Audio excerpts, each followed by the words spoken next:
Эфирда актуаль әңгәмә сәхифәсе сүзне Алия Галиуллинаға бирәм.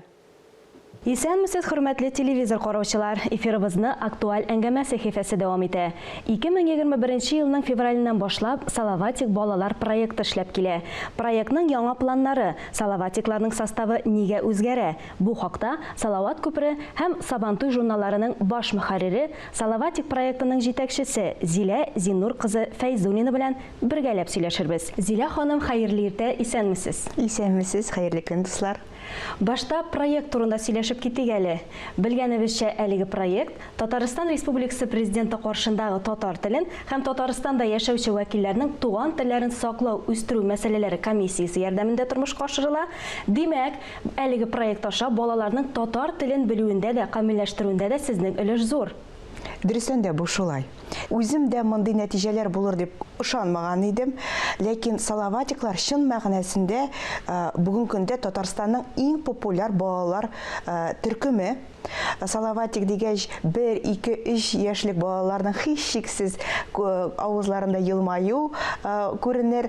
Алар бик күп җырларны инде яттан беләләр, яратып хәрәкәтләрен бергәләп башкаралар.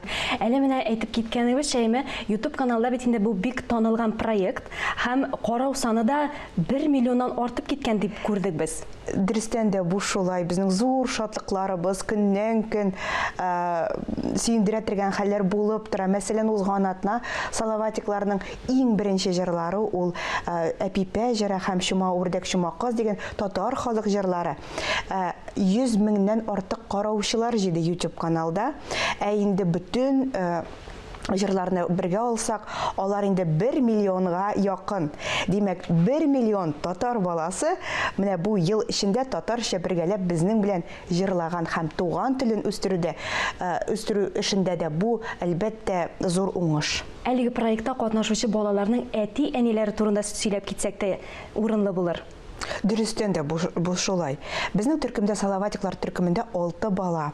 Һәм дөрестән дә бу балалар менә бу вакыт эчендә зур хезмәт куялар. Инде әти-әниләргә килгәндә, мин аларга беләсезме, һәрберсенә алтын медаль асар идем, сез алтын әти-әниләр диеп, чөнки баланы алып китү репетициягә име, аны көтеп тору сәгатьләр буе, бу дөрестән дә зур хезмәт. Әле бит үз эшләребез бар, мәктәп тормышы бар, башка түгәрәкләр бар ди. Шуңа күрә әти-әниләргә зур сәламәтлек телим, сабырлык телим, алга таба да бергәләп шулай матур итеп эшләргә язсын. Амин, шулай булсын. Инде тагын шусын әйтеп китәргә кирәк. Салаватик проекты ел ярым инде эшләп килә, тик шулай да сез яңа катнашучылар өчен кастинг оештыргансыз. Моның сәбәбе ниде? Сәбәбе гади, балалар үсә.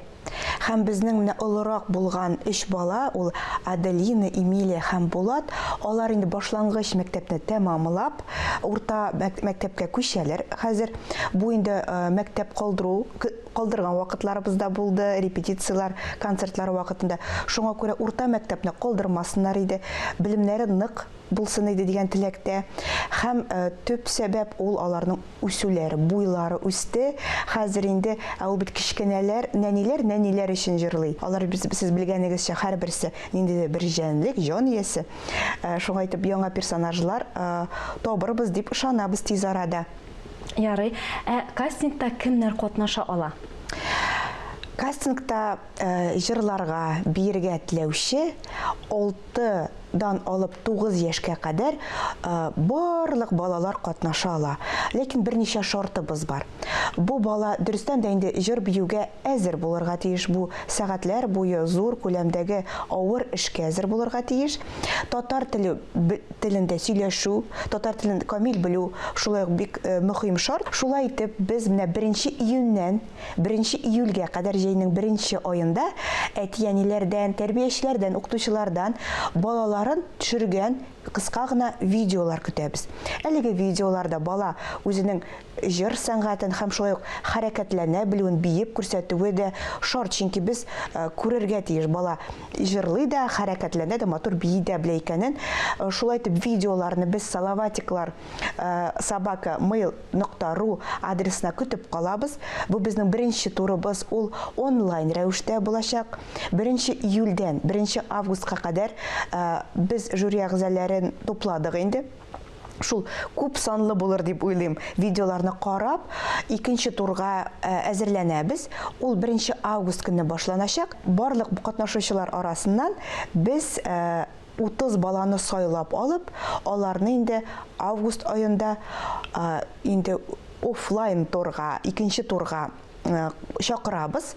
Монда инде без үзебезнең жюри әгъзалары белән турыдан-туры бала белән эшләп, аны тыңлап, биетеп, җырлап караячакбыз. Шулай ук монда актерлык осталыгы да бик мөһим. Белгәнебезчә, әлеге проектта клиплар гына төшереп калмыйсыз, концертларда куясыз. Концерт карауга теләүчеләр кая барырга тиеш? Дөрестән дә, узган елны бигрәк тә җәй айларында, ел дәверендә диярлек, без 12 концерт бирдек, ялгышмасам нәхәс саны белән, име? Ул күбрәк паркларда, скверларда, Казан шәһәрендә булды. Һәм шулай ук хәйрия концертларда күп булды. Без төрле шифаханәләргә барып, хастаханәләргә барып, шулай ук балалар алдында чыгышлар ясадык. Булар барысы да бушлай татар телендә узды. Балалар җәйге ял вакытында да, паркта, әти-әнисе белән йөргән вакытта да татарча җырлап, матур итеп вакыт уздыруын безнең иң зур теләгебез шул иде. Менә бүген безнең бит зур бәйрәм. Бүген халыкара балаларны яклау көне. Мин бу уңайдан бөтен әти-әниләрне, әби-бабайларны һәм әлбәттә балаларның үзләрен бу бәйрәм белән котлыйм. Исәнлектә, сәламәтлектә узын матур гомерләр кичерергә язсын безгә. Һәм әйтәсем килә, менә 1 июнь көнне, нәкъ бүген, Габдулла Кариев исемендәге Яшь тамашачылар театрында безнең бик зур тәүге концертыбыз булачак. Билетлар бик тиз арада сатылып бетте. Бик үзебезчә бик тырышып, зур көчләр куеп, матур театраль тамаша әзерлибез.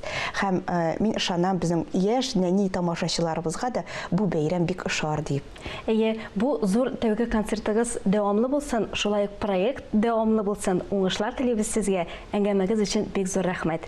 Амин, шулай булсын. Үзегезгә дә рәхмәт.